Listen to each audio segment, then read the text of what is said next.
स्वागत है साथियों आपका अवंतिका अकादमी के यूट्यूब चैनल पर।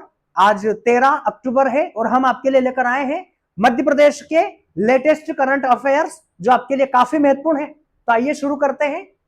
मध्य प्रदेश के किस शहर में पहली बार कार्गो हवाई सेवा शुरू होने जा रही है? मध्य प्रदेश का कौन सा शहर जो है वह पहली बार कार्गो हवाई सेवा शुरू करने जा रहा है? साथियों, मध्य प्रदेश में अब तक सामानों का जो आयात या निर्यात होता है वह अधिकांश रेलवे के द्वारा होता है या फिर ट्रक परिवहन सड़क राजमार्ग के द्वारा होता है, परंतु मध्य प्रदेश में जबलपुर एयरपोर्ट पर पहली बार कार्गो हवाई सेवा का परिचालन किया जाएगा।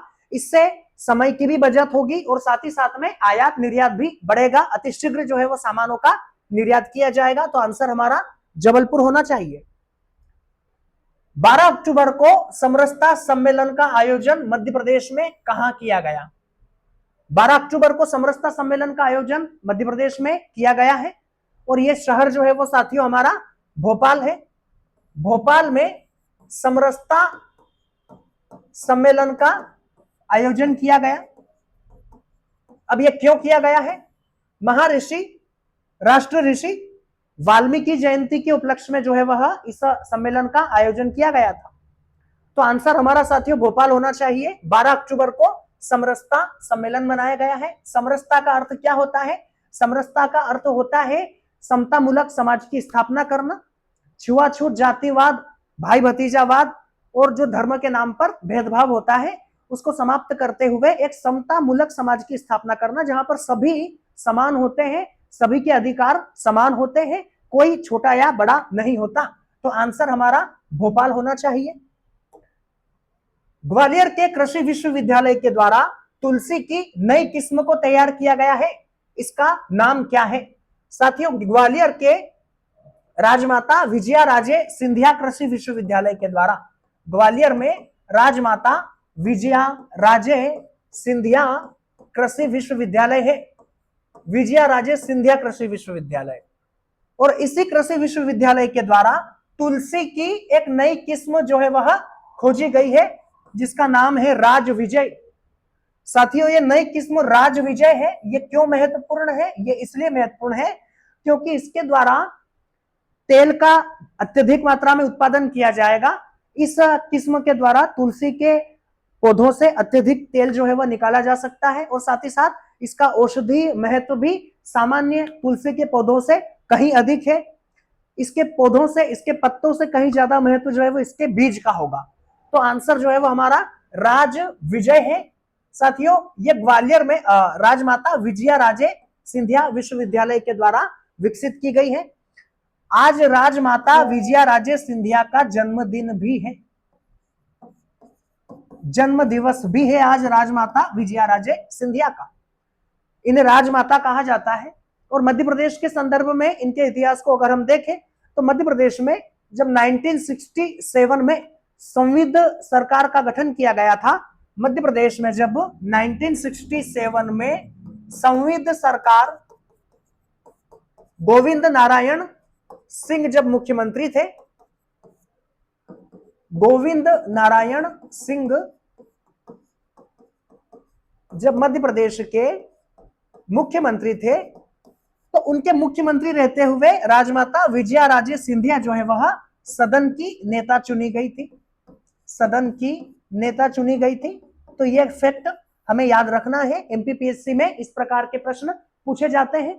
तो आज विजया राजे सिंधिया का जो है वह जन्म दिवस भी है और साथ ही साथ में हमने आपको यह फैक्ट भी बताया है कि वह 1967 में गोविंद नारायण सिंह जब मुख्यमंत्री थे तो सदन की नेता चुनी गई थी। सामान्यतः सदन का नेता मुख्यमंत्री होता है, परंतु इन्हें चुना गया था। और ये जो लेटेस्ट करंट अफेयर्स हम आपके लिए लेकर आए हैं कि इस विश्वविद्यालय के द्वारा राज विजय नाम की तुलसी की नई किस्म को बनाया गया है। मध्य प्रदेश के किस राष्ट्रीय उद्यान में सरकार अंतरराष्ट्रीय स्तर का ओपन म्यूजियम बना रही है?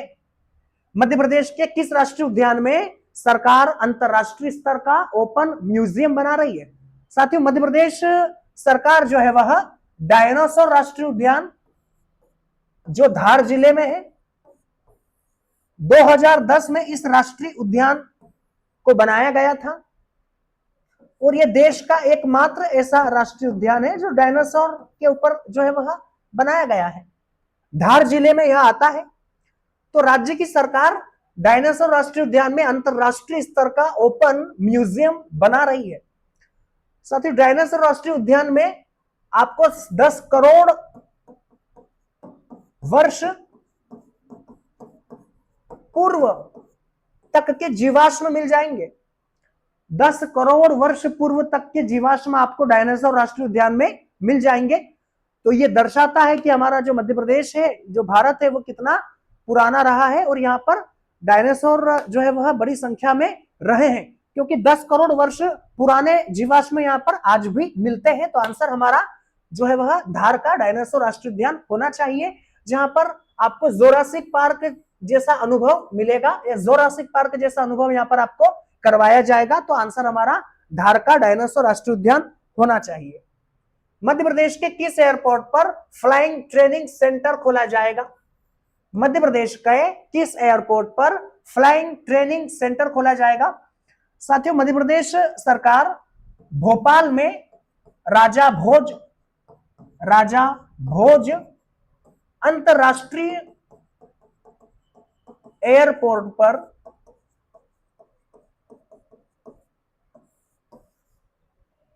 फ्लाइंग ट्रेनिंग सेंटर खोल रही है। यानी कि यहां पर जो है वो पायलट को ट्रेनिंग दी जाएगी, हवाई जहाज उड़ाने की ट्रेनिंग दी जाएगी और बेहतर रूप से उसको लैंड करने की भी ट्रेनिंग दी जाएगी। तो आंसर हमारा भोपाल राजा भोज अंतरराष्ट्रीय एयरपोर्ट होना चाहिए। साथियों, वर्तमान में मध्य प्रदेश में 8 जो है वह एयरपोर्ट हो चुके हैं। 8 जो है वह हमारे यहाँ पर एयरपोर्ट है और वर्तमान में ही राज्य सरकार के द्वारा निजी हवाई सेवा को भी बढ़ावा दिया है। मध्य प्रदेश अब निजी हवाई सेवा भी शुरू कर रहा है, जो पीपीपी मॉडल पर गठित की जाएगी। इस निजी हवाई सेवा को पीपीपी मॉडल पर बनाया जाएगा। तो आंसर हमारा भोपाल होना चाहिए। अक्टूबर 2025 में मध्य प्रदेश के किस शहर में विधि विशेषज्ञों की अंतरराष्ट्रीय संगोष्ठी का आयोजन किया गया? साथियों, यह कल ही हुआ है। 12 तारीख को, 12 अक्टूबर को मध्य प्रदेश के इंदौर में अंतरराष्ट्रीय स्तर पर जो है वह विधि संगोष्ठी का आयोजन किया गया।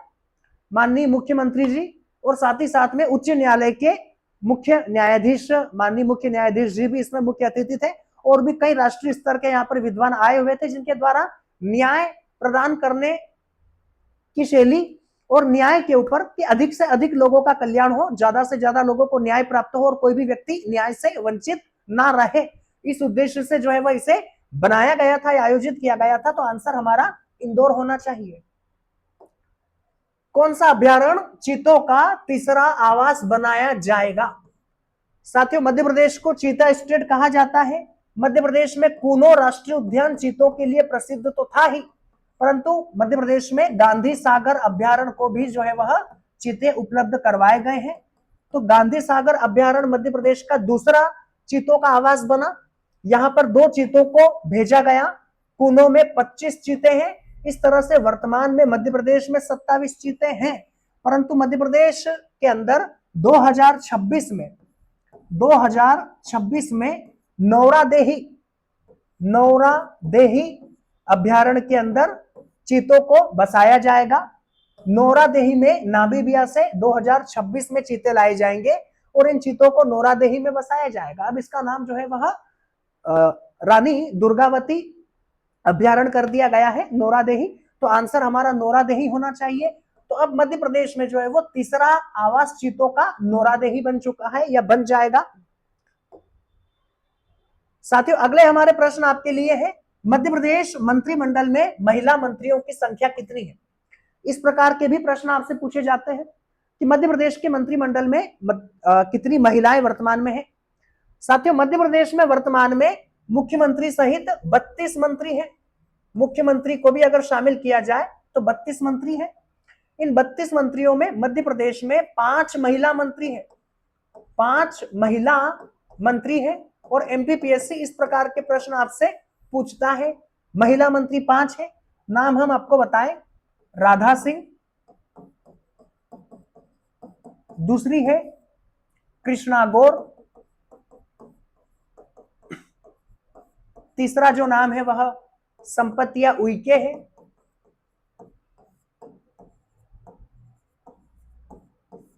चौथा जो नाम है वह निर्मला भूरिया है।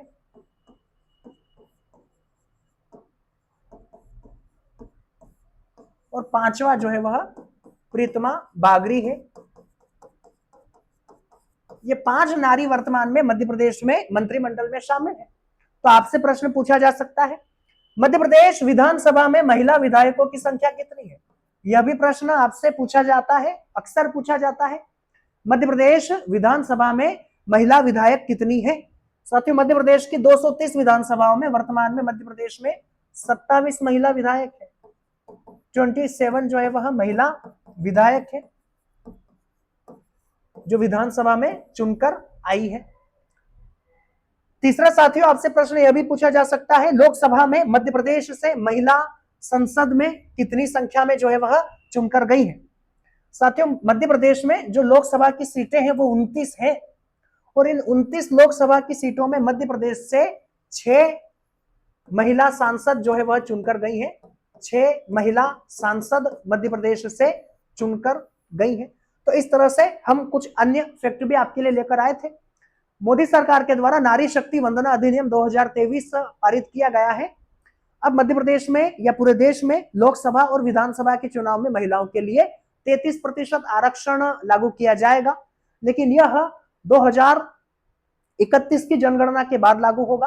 तो इस तरह से 33% आरक्षण यहां दिया गया है, परंतु हमें महिलाओं के संदर्भ में यह विशेष फैक्ट भी याद रखना चाहिए। तो आज हम आपके लिए लेकर आए थे मध्य प्रदेश के आज के महत्वपूर्ण करंट अफेयर्स, साथ ही साथ में कुछ अन्य करंट अफेयर्स भी जो आपके लिए काफी महत्वपूर्ण थे। तो आज की क्लास यही समाप्त होती है। धन्यवाद।